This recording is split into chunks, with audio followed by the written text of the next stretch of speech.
예, 지금 박빙세로 왔다 하는 것이 뭐 여론조사에서 나오는 것이고요.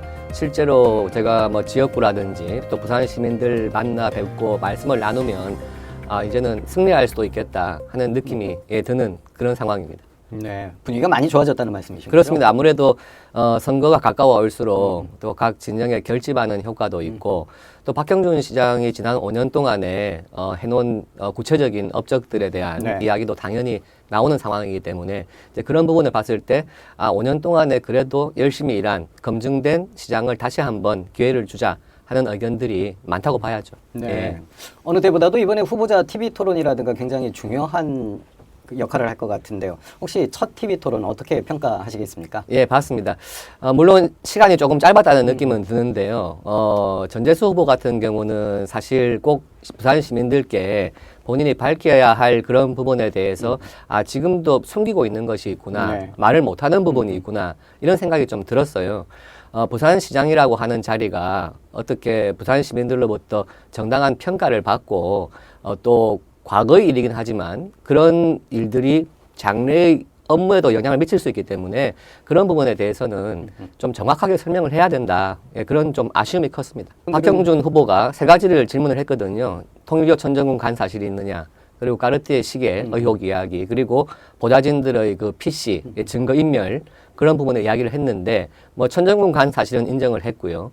다만 뭐 까르띠에 시계라든지 또 증거 인멸 이런 부분은 좀 말을 솔직히 하지 않는 것이 아닌가 하는 그런 느낌을 받았습니다. 네. 아직 지지 후보를 결정하지 못한 특히 중도층 유권자들이 많이 있으신데요. 20여일 동안 어느 지점에서 선택을 하게 될 거라고 보십니까? 지방선거는 뭐 다양한 요인이 있을 수 있습니다. 뭐 흔히 이제 구도, 인물, 바람 이야기를 하지 않습니까? 그런데 지방선거일수록 저는 인물을 좀 봐야 된다고 생각을 합니다. 아무래도 부산 살림살이를 해야 되는 역할이고 또 부산을 대표하는 분이 시장이 되는 것이기 때문에 그 정도의 청렴성과 유능함 모두 갖춰야 한다 이렇게 보고 인물 기준으로 한다면 유권자들께서 당연히 바른 선택하실 거라고 보여집니다. 북구 갑 보궐선거도 정말 전국적인 관심을 받고 있는데 개소식에도 참석하셨는데 그렇습니다. 전망은 어떻게 하고 계십니까? 우리 보수 진영에서의 그런 희망은 당연히 우리 쪽 후보들이 조금 단일화하는 것 이런 것에 대한 기대가 좀 큰 상황입니다. 물론 이제는 후보들이 그런 부분을 결정을 해야겠죠. 그렇지만은 이 부산 시민들 또 국민의힘 지지층들 또 북구갑 주민분들 이런 분들이 단일화를 요구하는 목소리가 높다 이렇게 판단한다면 뭐 후보들께서 현명한 판단을 할 것이라고 생각을 합니다. 두 후보, 보수 후보 두 분의 지지율이 큰 차이가 안 나면 사실 한 분이 누군가 양보를 하기는 어려운 구도가 될 텐데요. 그렇죠. 그렇기 때문에 단일화가 어려울 수도 있는데요. 그렇지만 지금 뭐 판세로 간다면은 큰 변수가 없는 이상은 자칫 또 민주당 후보가 어부지리로 저는 이길 수도 있다고 보여지거든요. 아마 좀 냉정하고 그리고 본인보다는 정말 당을 생각하는 또 그리고 부산 시민들, 북구갑 주민들을 생각하는 그런 좀 판단을 해줬으면 좋겠습니다. 만약에 단일화가 보수 후보 두 분 단일화가 되지 않는다면 선거 막판에 한 후보에게 보수층의 표가 몰릴 가능성이 있다고 보십니까? 항상 그래요. 그 어떤 자기적인 단일화도 이루어지는 경우도 있지만 그보다는 결국에는 한쪽에 그 특정 정당 지지하는 표가 확 몰림으로 해서 결국엔 투표로 단일화가 되는 경우도 있다고 보여집니다. 물론 그런 현상이 생길 수도 있다고 보여지고요. 아마 남은 한 20일 동안에 제일 큰 관전 포인트인 것 같습니다. 무소속 한동훈 후보는 정형근 전 의원을 영입을 하면서 여러 가지 평가가 좀 부정적인 평가가 많았는데 혹시 거기에 대해서는 어떻게 생각하십니까? 뭐 어느 후보가 누구를 이렇게 캠프에 뭐 이렇게 직책을 주는 것에 대해서 뭐 맞다 틀리다 말을 하기는 조금 힘든 것 같은데 뭐 나름 여러 가지 생각을 했겠지만 뭐 장단점이 있는 것 같아요. 그 지역에서 과거에 국회의원 하셨던 분이기 때문에 아무래도 뭐 지역 정서를 좀 반영할 수 있는 그런 장점은 있겠지만 또 반면에 그분이 과거에 또 박민식 후보하고 또 경쟁했던 적도 있거든요. 그러니까 또 박민식 후보 쪽 지지층에 대한 어떤 조금 반감이 또 이제 생길 수도 있고 하기 때문에 장단점이 있다고 보여지네요. 더불어민주당 하정우 후보에 대해서는 어떻게 평가를 좀 내려주시겠습니까? 저는 떠밀려서 나온 것 같아요.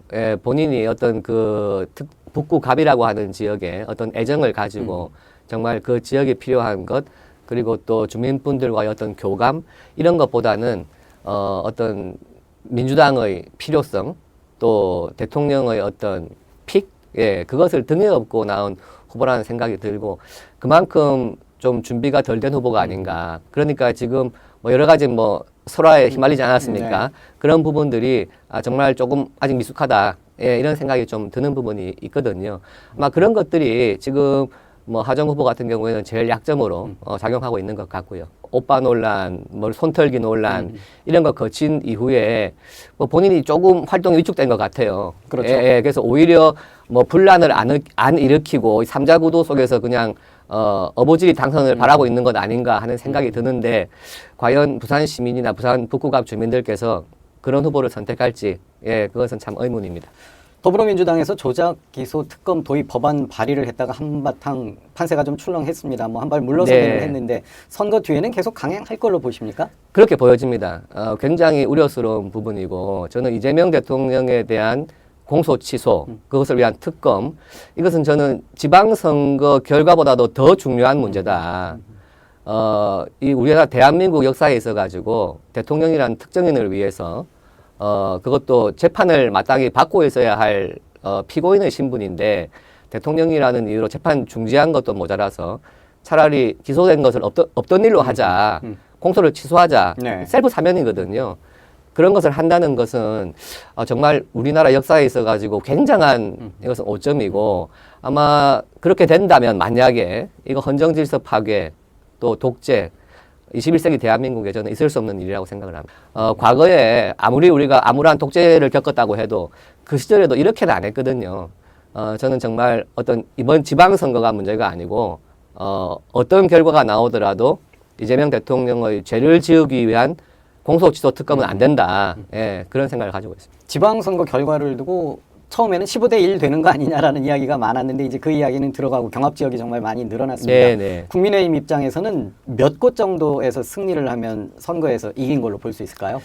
뭐 사실 전국적으로 봤을 때 그동안에 이제 서울, 부산 항상 이제 붙여서 네. 서울, 부산 쪽에서 승리하는 곳이 이기는 곳이다. 그래서 이제 뭐 숫자상으로 어디가 많고 한 그것보다는 특정한 서울, 부산이 항상 관심을 가져왔고요.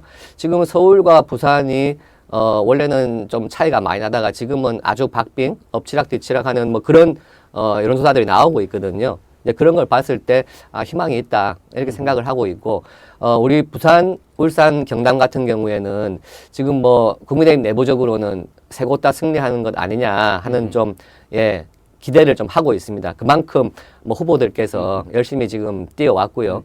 세 곳 다 현역 이제 관여단체자들 네, 있는 네. 곳이죠. 그분들이 뭐 그동안에 해왔던 일에 대한 평가 이런 부분들을 아마 시도민께서 정확하게만 해주신다면 예, 세 분 다 승리하는 것으로 저희들은 뭐 가능하다 이렇게 보고 있습니다. 네. 그러면 전국적으로는 혹시 어느 정도로 예상 기대하십니까? 뭐 숫자를 딱 말하긴 힘든데 처음에 시작했던 것보다는 확실하게 조금 예, 분위기는 좋아지고 있다. 다만 이제 그